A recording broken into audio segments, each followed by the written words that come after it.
in my phone.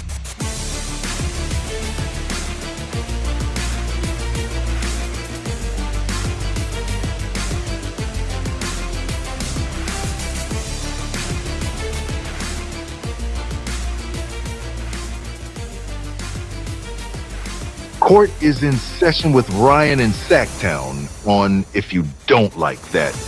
Now, Ryan in Sacktown. Oh, must be Ryno.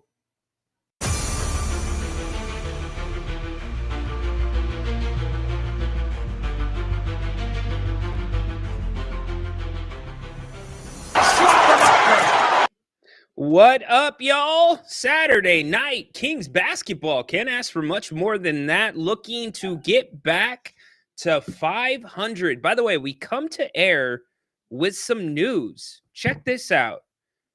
The trade between Mark Williams, the Charlotte Hornets, and the Los Angeles Lakers, Dalton Connect, Cam Reddish, voided. It's not happening.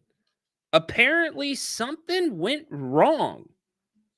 There's a time frame in which physicals and everything have to be done. So according to Bobby Marks, the trade was conditional on Mark Williams and Dalton Connect reporting and passing a physical. Because the deadline is passed, the trade was not allowed to be amended. So I know it doesn't affect tonight's game for the Kings, but it's kind of a big deal.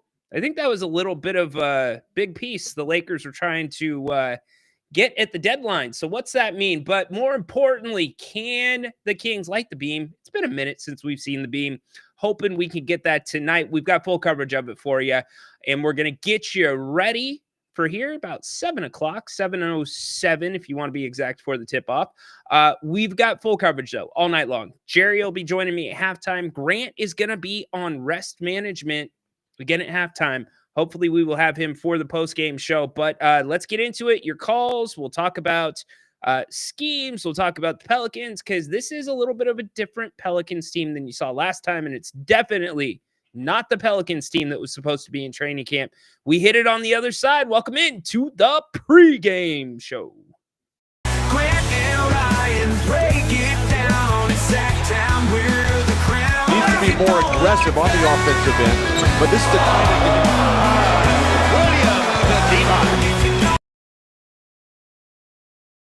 Now it is that time. Your time to meet. Ryan in Sacktown. What's up? What's up, y'all? Get up in here. Let me know what's going on. Kings, Pellies tonight. Kings have been rested. They've got a decent stretch of basketball coming up before the All-Star break. So what's going to happen? You're going to have Jake LaRavia, or whatever you want to say. I'm saying it wrong. I'm sorry. I'm just too excited for Kings basketball tonight. You're going to have a full roster to play with if you are the Kings. So what's Doug Christie going to do? Interesting comments, again, from Zach LaVine and Keon Ellis. They talked after shoot-around today. We'll get to some of those, and it's pretty clear this team needs some structure. They need some structure. We're going to see more of it tonight. But yes, pregame, let's do it. What's up, PK? Yeah, dude. My man, we've got a lot on the line tonight. And by the way, I do not condone gambling. It's not what I'm doing here. 1-800-GAMBLER, which, by the way, 1-800-GAMBLER is never enough with all these commercials. They jam it in so quick. 1-800-GAMBLER.com. You know, like, come on. Anyways, PK is going to give away a $500 gift card to Bennett's if the Kings don't sweep the Pellies here in the next 6 days. You kidding me? Wow. All right, PK. Must win for sure. I'm with you. Big time win. And by the way, Anthony Davis went down today with a non-contact injury. Street clothes Davis. The Kings get another freaking break. Like, what do you do if you're that guy? You're coming off the ab injury. You're making your Dallas debut. Maybe the Dallas fans are going to take to you. Dallas won their first game without Luka, and then this happens. A groin injury. non-contact. You know what that means? That means time. That means a couple weeks, 3 weeks, probably would be my guess minimum. I am guessing, but based off of what they are saying so far, but it affects next game. Now, Kings can't necessarily look ahead to next game because they haven't looked great without Fox. And we've talked extensively about some of those concerns of why that might be. Obviously, getting to know new guys, learning each other's spots. Zach LaVine, a guy that's looked a little bit like a fish out of water at times, and I don't blame him. It's a new system to learn. And by the way, we're going to talk about what Kevin Huerter said. We'll hit it really briefly, and if anybody is like shocked or surprised by that, then you haven't been watching or listening to this program or anything on this station. We've been sharing that for a minute about the ball movement and it affecting other guys. So, by the way, webcam fixed. We're good. What's up, y'all? Happy Saturday night. So, let's listen to Zach. He talked today after shoot around about just trying to get his shots up, learn spots, learn the differences between the pick and roll with Valanciunas and obviously Sabonis. Here's what Mr. LaVine had to say earlier today. Were you with Jonas sort of coming into this? What's your impressions on adding him to the squad? It was big. I mean, we guys that's been in the league have played with him a lot. Against him. You know what he brings to the table is big presence. Great rebounder, but great guy too. We share a love for wine together, so that's good. Having that size as like a pick and roll partner, obviously Domas there as well, but just having another option. How do you feel like that helps you and everybody else out here? It's good. It gives us more versatility. He's also a post-up guy where you can just drop the ball into him and let him work. The double cone space. And a veteran guy that's been around the block and has big games and big situations, so it doesn't affect him. How comfortable are you? You know, just obviously just 2 games in, just kind of fitting in with the squad, trying to figure out what your role in all of this, where are the spots that you like to be, vice versa, where they like to be at.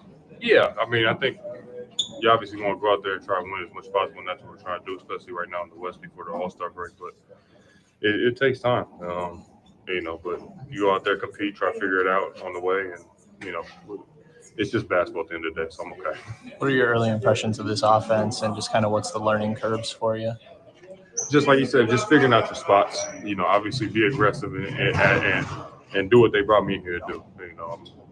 I'm somebody that's experienced with, obviously with the ball in my hand and off the ball as well. So, just don't think too much, but also try to integrate yourself with the guys, get to know, other players' spots, what their tendencies are, and then just go from there. I think it'll start working itself out the more we play. Yeah, the being aggressive part, is that tough coming into a new team and you're trying to make sure everybody else keeps their rhythm? Like, I'd imagine you don't want to come in and just start throwing up a bunch of shots, but it's and I've never been a guy. I average about 16 shots a game right now. Figuring out the same thing in Chicago where, the team was a little bit younger, and then you pick your spots on when to turn it up and when not to. Same thing here. We got a little bit more veteran guys, and but they brought me here for a reason. And, I need to figure out how to insert myself when and when not to. For sure. And you played that DHO game with Vooch, but how's it different with Domas? Vooch was a little bit more of a short roller. Both great guys in their own aspects.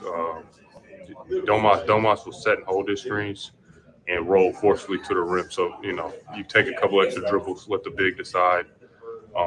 He's also a hell of a shooter when he has time and space. I think he's shooting like 44.5%, 45% from 3 right now. So,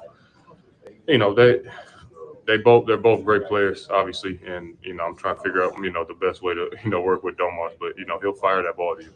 We realize that in Portland. There's a couple of times he's looking to get you open, which is great for guys like me. Gotcha. They actually realized that a couple times the first game against Orlando. There was some really good cuts right out of the gate, some pick and roll action between Zach LaVine and Domas, but to Portland, not so much. Portland, I blame, and you can tell me I'm wrong. I think I'm right. I blame a lot of those fouls. In fact, 3 of those fouls on the guards for not rubbing off of Domas's shoulder. You can't do it. If Domas, you know he's going to try to still get you advantage if you are not using the screen properly. Most big men do. He got called for a ton of fouls. They got to clean that up tonight. But Doug Christie's got to put these guys in some better positions. I'm not going to go to the whiteboard on the pregame show, but we outlined some of those. And what Zach said about learning spots, very important. But you can't have two critical quarters. The end of the first quarter, Zach did not get a shot up before the expiration of the quarter. There's 10, 12 seconds left. And then the same thing happened at the end of the third quarter, which was a really big problem in my eyes. And that's just lack of playing together. I expect that you're going to see a different team tonight. I think you're going to see a little bit more ball movement. I would expect that you're going to see the ball in Malik Monk's hands a little bit more. They've been taking it out of his hands to start games, which has been a little bit weird. Malik needs to get out to a good start. And here's the other thing that's got to happen. Last game, Keegan Murray only got one shot in the second half, and he had 12 points at halftime. Domas only got one shot in the second half. That can't happen. So, and that's just a product of guys just freelancing and not knowing each other. So you got to get dudes involved. I think Doug Christie will do that tonight. And it's pretty evident when you listen to a lot of people that are also covering, I don't listen to other people's content, but I've talked to people that are also covering the team or doing content, and structure is the word that's kind of going around Sacramento right now with this new group. So can Doug put something in tonight? The defense, can Jake Laravia help you with the defense? I think he can. And I think that he's going to make a little bit more of an impact than we're expecting. Should should Doug Christie give him the minutes? Anytime I think rotation, I think Mike Brown, because the rotation was just so different every single game. So looking forward to it tonight. What are you all looking for tonight in this one besides a win? What do you think the key is going to be? Let's address this elephant in the room really quick that came up with Kevin Huerter. A lot of people talking about it, his comments that he made in Chicago. Sacramento was a little up and down. I didn't really get much opportunity the last couple of months. The flow and rhythm of the game, think it was very choppy the past year plus. Duh. We've been saying it for a minute. So don't be surprised that Kevin's saying it. The fact that we're going to play up and down here, the ball's going to move side to side. No one's really going to dominate the ball. And is that a shot? Is that a shot? I don't know. I don't think so. And we're going to run the same action over and over again.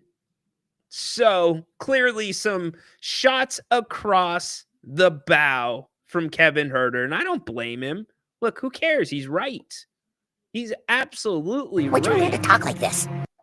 So it is what it is. Let's get to all of you. Let's get to the chat. The Pelicans, look, the Kings had trouble with them in New Orleans. This is a team that beat the Kings 6 times last year. Now, remember, this Pelicans, this version of them is not who you played last year. Brandon Ingram's not there. They are dealing with a ton of injuries. I already put them up, but they're still better than they were the last time the Kings played them. The last time the Kings played them, it was a glorified G League team, but that glorified G League team was still athletic as hell. They were long as hell. So Kings usually have a little bit of a problem with that. I think that changes a tiny bit with Jake tonight. I think that changes with V. I think V with that second unit, you're going to see some different action than we saw in Portland. And I fully expect Valanciunas to knock down some of those looks that he got right off the bat in Portland. He had 4 really good looks. So you think that's going to change, but the defense, that's the big unknown here. Can the ball defense improve? Devin Carter needs to wake up. Well, defensively, Devin's going to be okay defensively. That's not my worry. Offensively, he's forcing things. He looks very uncomfortable, and asking him to run point is not okay. In fact, Keon Ellis talked about some of those growing pains And I find it hard to believe that Keon and Devin have not talked about it. Here was Keon earlier today after shoot around. Hectic around the whole league and changing this team. What's it like for you kind of dealing with all that? Well, for me, it's nothing crazy. I mean, yeah, for me, it's just the same. I mean, nothing really changes for me. Still have to, my role is still the same, go out, do the same things. So I think now it's just trying to figure it out as a team so that way, you know, we can make it work. But yeah, me personally, nothing really different. For sure. And Zach kind of taking that place of De'Aaron. Just what do you? No, he's not. That's such a terrible take. Kevin Huerter is not on his way out of the league. Not saying I'm going to PK you and drop $500 on my opinion, but he's not on his way out of this league. There's a reason that the Kings a lot of times get disrespected when it comes to individual honors. Part of that's playing in a small market. Part of that is who owns the team and how the team is ran. But the other part of it is teams look at some of these schemes, the offenses. I don't even know that you can call it an offense, to be quite honest with you, because Doug's been pretty honest. Look, we're rolling it out. I want to teach them how to play instead of teaching them a play. I've said that's got to change. But under Mike Brown last year, same thing. They were just rolling the ball out. They were doing reads. They were reading the defense and basically trying to really have a lot of cohesion to know where each other were going to be. It was a feeling thing, and you can do 5 different things off of one thing. It was too much. And NBA front offices look at that and they think it's stupid. I'm being serious.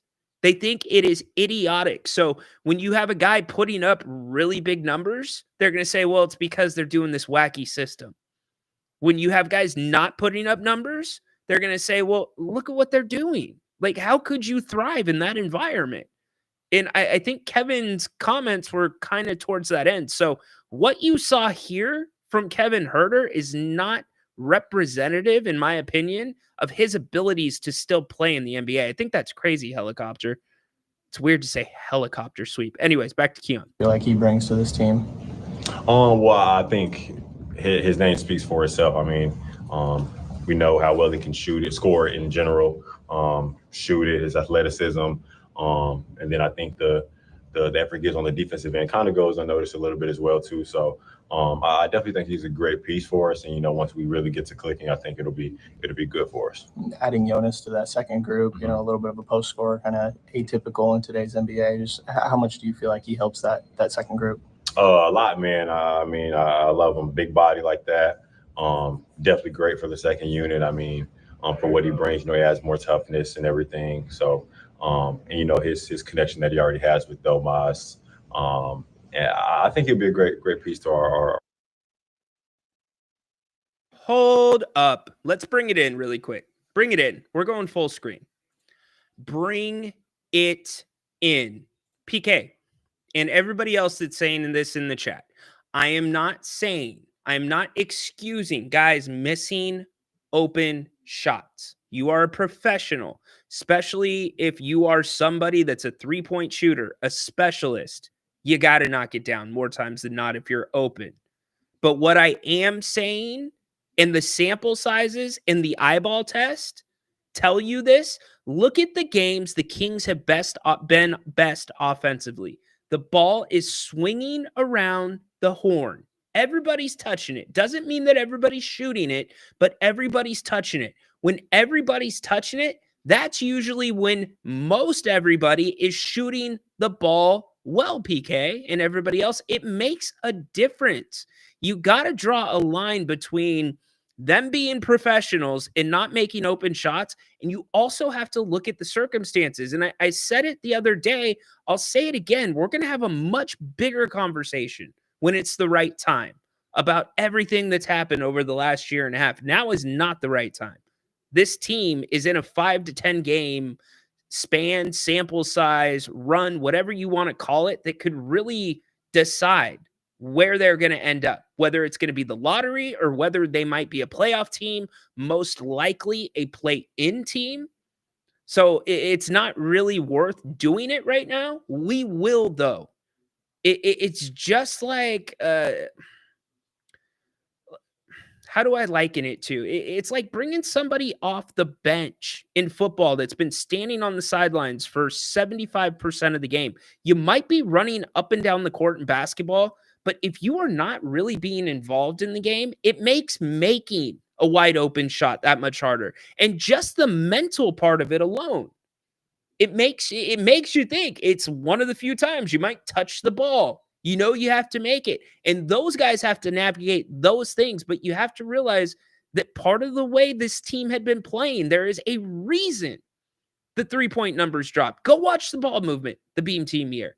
The ball movement ain't that this year, and it definitely wasn't that last year. So just want to clear that up. Keon. Second unit for sure. So I'm pretty sure he'll probably get some run maybe with Delmas or whatever it is, but the addition with him for sure, I definitely love it. And adding him and Jake in there, it feels like you guys got more size on this group, and there are times where maybe that affected you guys previously. How much do you feel like being a little bit bigger out there, options of bigger lineups and stuff can help out? I definitely think that'll help. I mean, adding Jake, that'll definitely be big for us. Kind of like you said, he's a bigger wing for us. It'll help when we're going against other teams. We'll be able to play bigger lineups at times. And even Jake specifically, the things that he brings to the team, his shooting and his willingness to guard as well. So I definitely think that'll help with our second unit. Great to have him as well. But I can't remember what was your other question in that. Just like adding the size. Okay, I think you got it. Okay, yeah. So yeah, definitely good for us. It's a small sample size, but just how different have you guys kind of had to adjust with De'Aaron gone, right? Ball's in his hands, or was in his hands quite often. Now it's kind of like maybe a little bit more. Just what stuck out to you these past two games offensively? I think with adding the guys that we did, I think it kind of puts you back at day one, just because, I mean, like when we added DeMar, you kind of have to figure that out, figure out how we're going to play. And then once we found that out, we kind of went to rolling. And then now you lose a guy like Fox, but you had a guy like LaVine, kind of the similar situation. I mean, he's a great player, but I mean, it'll take time for us to gel and, for him to figure out what we're trying to do, and, us try to, cater to him a little bit as well. So I think when we find that, that sweet spot, I think it'll be great for us. Do you have a feeling like if your role changes at all with some of these additions? I honestly don't know. Does anybody have a better than Keon Ellis? I love his I love it. I absolutely love it. I see your question, BG. I'd have to think about it. I don't know that I want to open that conversation right now while we've got 20 minutes until the game tips off, but hit us up in the post game. We'll talk a little bit more about that, or I'll do a podcast on it. You can guess some of the names for sure. Yes, the Kings finally did get rid of Fox. See what happened versus the Hornets. Whoa, we'll see. We're going to be gelling. You'll be all right. I'm telling you, you will. How's the buyout market looking right now? It's coming together. Monty was pretty bland about it at the Jake and V press conference, but it's coming together. The Kings have the room. My guess is you will probably see the Kings elevate Isaac Jones at some point to a full-time roster spot. Makes sense money-wise. And I think you are still chasing a point guard. I saw some people put Marcus Smart in there. I love the idea of a Marcus Smart. I don't know if you can afford number one, Marcus Smart, and number two, if Marcus Smart wants to come to Sacramento. Those are two big things. Some of the other guys that have been mentioned, I believe Reggie already is on track to sign someplace. Ben Simmons, he's got his short list, Houston, Cleveland, and who was the third one? Houston, Cleveland, and the Clippers. Law Murray put that out. Good dude, Law Murray knows his stuff. So, yes, they will. They will definitely open it up tonight. There's no doubt about that. But again, guys have to use them correctly.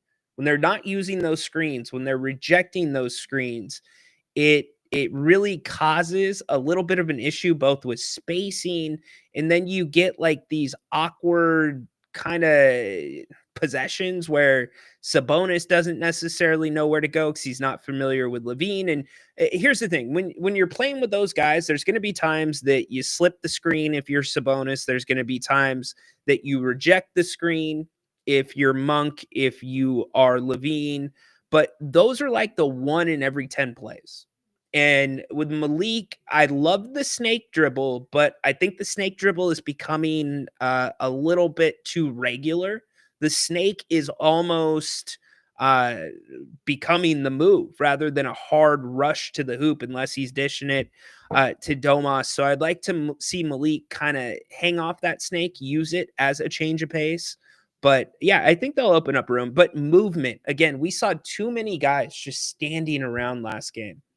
And I thought the Kings played pretty well offensively, considering the circumstances in that first half against Portland. What killed them against Portland was absolutely when Malik Monk went to the bench in the fourth quarter. The Kings had a 6-point lead with 2:02 left on the clock in the third quarter, and the Blazers went on a 12-0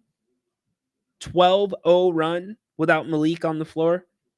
It's pretty much it from there. You just can't do much. So I go back to, how are you going to bridge those minutes? You have got to find a way to bridge the minutes when Monk is not on the court. I don't think Debo is probably the closest thing you want, bringing the ball up, because he could get right into an ISO. He's going to demand a lot more attention than Keon Ellis does. He's going to demand a lot more attention than Domas, Devin Carter, etc. But in a perfect world, you need somebody that is able to handle the ball efficiently, doesn't do a lot of wasted movement, knows the offense. I quite honestly think it's Mason Jones. I think Mason Jones, Doug should be looking at giving him a few of those minutes, at least giving it a try. Now, here's the other thing. Jake might play into that too. Jake can handle the ball. So we'll see what the Kings do tonight. What I do know is everything y'all are saying is correct. The Kings need to win this game. Grant has called this a must-win game tonight, and I completely agree with him on that point. Move the ball like Hoosiers. Hoosiers is going to be on the movie list when we do our March Madness of movies. So I can promise Hoosiers is probably going to be a 1 or 2 seed. I think it has to. So we'll get back to that. Hey, Ryan, did you hear about Mark Williams? Yeah, we talked about it at the top of the show, Chris. Thanks for bringing it up. We hit that at the top. So that's a big thing for the Lakers, man. That's huge. If you guys want to look at the buyout market, this is not completely updated. The Athletic put this out just a couple of days ago after the deadline passed. Here's some of the guys that they're thinking going to be bought out. Russell, not really there. Back end guys, Boucher, Trey Jones. I wouldn't mind Trey Jones, for instance. Let's see. Larry Nance Jr., you don't need help at that position. Ben Simmons, he ain't coming. Mo Bamba, don't need him. Javonte Green, don't know much about him off the top of my head. Tice, you don't need him. Torrey Craig, I don't mind Torrey Craig. I could see a low-level move like that. What about Seth Curry? Seth Curry have anything left in the tank? That's a name that's not come up yet that I've heard. Reggie Jackson, you guys said that. DeLon Wright is the big one that Jerry Reynolds said the other night. Jerry thinks that that would be a good move considering the circumstances. So this is fluid. This is not up to date, but certainly gives you some ideas about names. Patty Mills, that's undercover a really good move if he's going to be available. Patty Mills towards the end of his career, but dude can still run the point. St. Mary's product, international product from Australia, NBA champion, played a long time in that Spurs organization. I really wouldn't mind looking at him. So look, some of the names: Bones Highland, no. Cam, not going to be there. He's on his way back to the Lakers. Colby Jones. Y'all want Colby Jones back. Colby, going once, going twice. I like Colby. I feel for Colby. But that's where we're at. Bulls aren't getting rid of Jones. Yeah, I don't think they are either. We need to win because this new crew, no doubt. PK, you know these things. There you go. He already signed with Boston. And that's why this whole CBA was put into place, to try to avoid some of these guys that were making 12.8 or over and getting waived, signing with teams that are already in the luxury tax. It's part of the apron thing, but they're still finding a way to do it. Teams were trying to get out of the aprons, and the going rate to get out of the aprons is a second round pick. It's what you got to give up. That's why the Kings traded a second round pick on that Colby Jones deal. Markelle Fultz, he's not a point guard really, though. That's the thing. 100%, Todd. Did y'all see what Austin Reeves is doing tonight, by the way? Like, are you kidding me? What's he at? Last time I checked, he was at 45. 45 points tonight? Holy crap. It was really fun watching TJ McConnell play earlier today as well. I wish the Kings could have done something there. But it's all about who the Kings have tonight. Because, look, you have, with trades, there are rules that obviously are around them. They're pending physicals. You have a mandatory or a finite time to report to the teams. And if anything falls through, those things don't happen, because the deadline has passed, you cannot amend the trade. So you're done. The trade defaults back. You get your pieces back. How awkward is that, though, for Cam and Dalton, especially Dalton Connect walking back into the Lakers building? That's interesting to me. Okay. Kings sign Knicks. Pedrosa, Johnny is always throwing these names out there. You know, John Stockton's kid. You can go get him from the G League. No. Look, I say this, and you have to realize guys in the G League, there's a reason they're in the G League.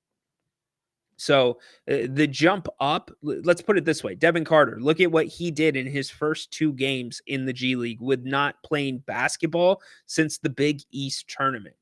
So if I'm looking at anybody on this Kings bench tonight, I do think Mace is the one that can handle a little bit of ball handling duties if Doug gets forced into it. Doug's going to have to try new things. And one of the big conversations that's been going around, and I give credit to Essie, who brought it up on the postgame show, is does Doug need to look at bringing somebody off the bench? Whether it's DeMar, whether it is LaVine. Do you need to have Keon Ellis on the court to start the game for defensive reasons? I completely understand and don't agree, or I don't disagree, double negative, with the premise. I think it's the right premise, but I don't know how you set either of those guys down. I don't know how that happens. But Doug's going to have to navigate it, and he's got a short period to navigate it, because look at the schedule coming up. The schedule is brutal. So you've got New Orleans tonight, Dallas on Monday without Anthony Davis, presumably. It's 3 games in 4 nights to go into the All-Star break. Dallas, New Orleans, New Orleans. What do you think? What do you think? Can the Kings look? If the Kings can be at 500 at the All-Star break, I'm happy. I'm thrilled. How about you guys? PK, he's saying it's got to be a sweep for New Orleans. That starts tonight, and PK is going to be dropping a $500 gift card to Bennett's if they don't. 1-800-GAMBLER, by the way. So we'll see. Yeah, prediction time. Throw your predictions in. Let me know what you think of tonight's game. Speaking of the one and only Bennett's West Side Grill, have you been out to the Roseville, Rockland location? The West Side Grill is in Rockland in the Blue Oaks Town Center. Prime cuts of seafood and steak. Not just a dinner joint, y'all. Brunch on the weekends, 11 to 2 p.m. One of my family's favorites. There's no doubt about that. We love to hit Bennett's up for brunch.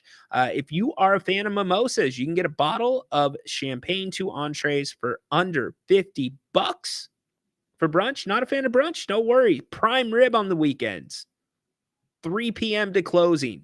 Check it out. 3 locations here in the greater Sacramento area. Whichever one works best for you, go hit it up. You can go to their website, bennettsrestaurants.com. You can look at the full menus and all their other specials like happy hour, 2 to 6 o'clock every single day. Got a great Monday wine and dine deal as well. One of our favorite, legit favorite restaurants here in Sacramento. My family's in. Brian couldn't be a better guy. Great member of this community, and a huge thanks to him for sponsoring the channel. And a huge thanks to all you, by the way. We just recently passed 8,000 subscribers. Y'all are the best. We're continuing to grow, and we really appreciate your trust in us, choosing to spend time with us. And look, this show usually is as good as you all make it in the chat, on the phone. So thank you. Cannot say that enough. Yeah, the Kings are going to have to be really good with the ball. I thought they have been sloppy with the ball because the length can be a problem, but you're going to see a different type of Kings team to a degree tonight. I just don't see any way that Doug Christie is not going to have to throw some structure in. You've got so many different things you can do. V was asked, actually, Valanciunas, at his press conference about playing with Sabonis on the floor. I think that is completely logical in certain times. Do you remember what CJ McCollum did in the fourth quarter of last game? CJ McCollum scored like 14 points in a row. The Kings were up like 15 or 16. And in the last 2 or 3 minutes, CJ just went nuts. He went unconscious. So Kings were able to pull it out and get that monkey off of their back. But this one is so much more important. Appreciate that. Furious, let me ask you this really quick.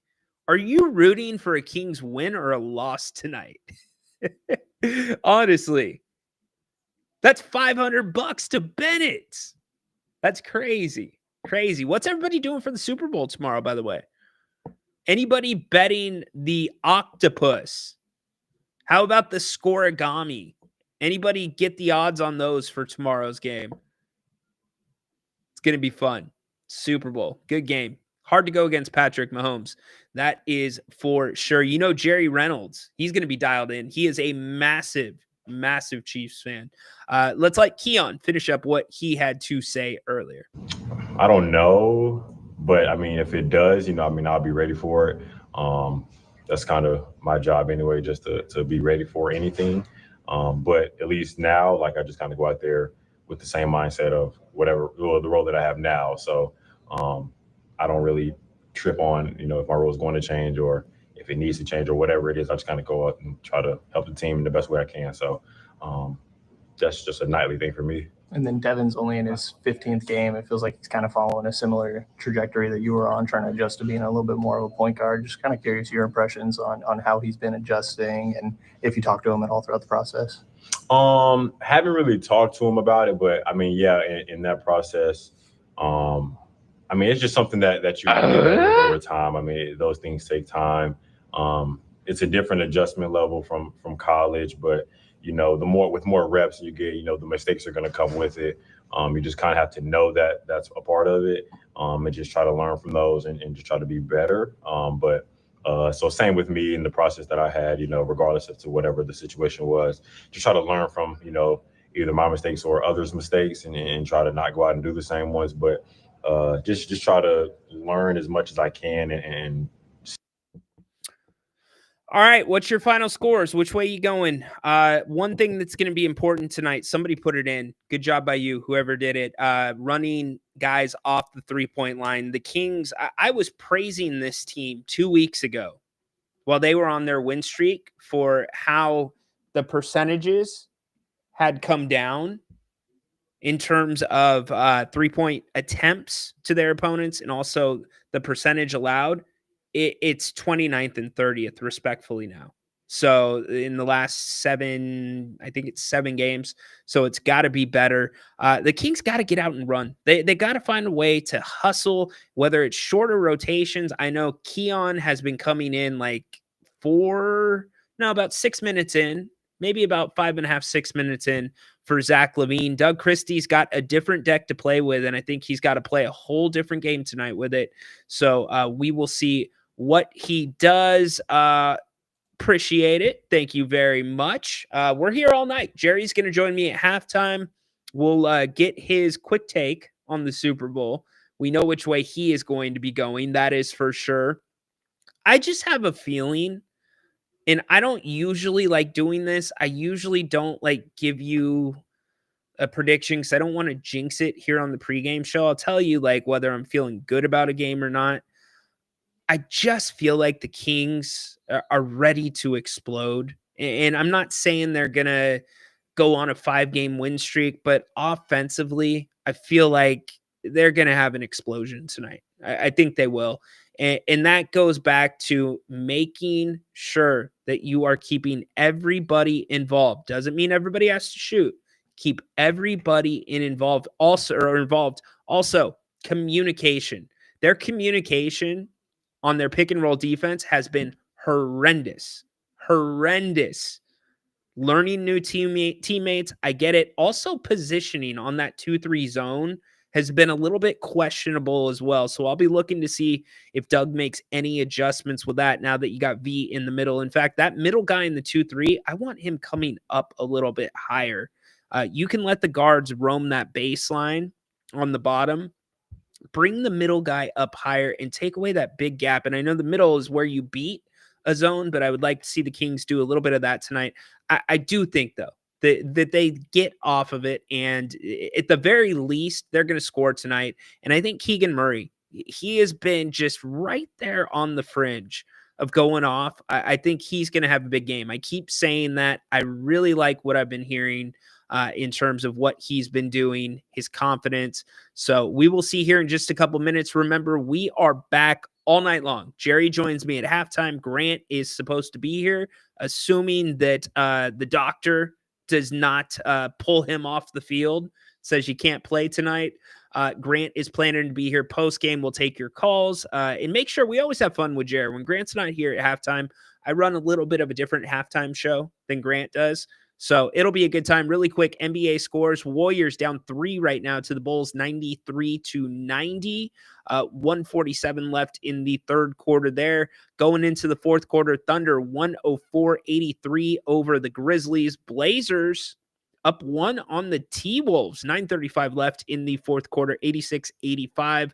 Your national game, Celtics 66-52 over the Nets, 10:43 left in the third quarter, 101 or 151 left in the second. The Nuggets 60-52 over the Phoenix Suns. Kevin Durant still injured. Go figure. You know, Matt Ishbia is just losing it right now. Did you see his luxury tax payment?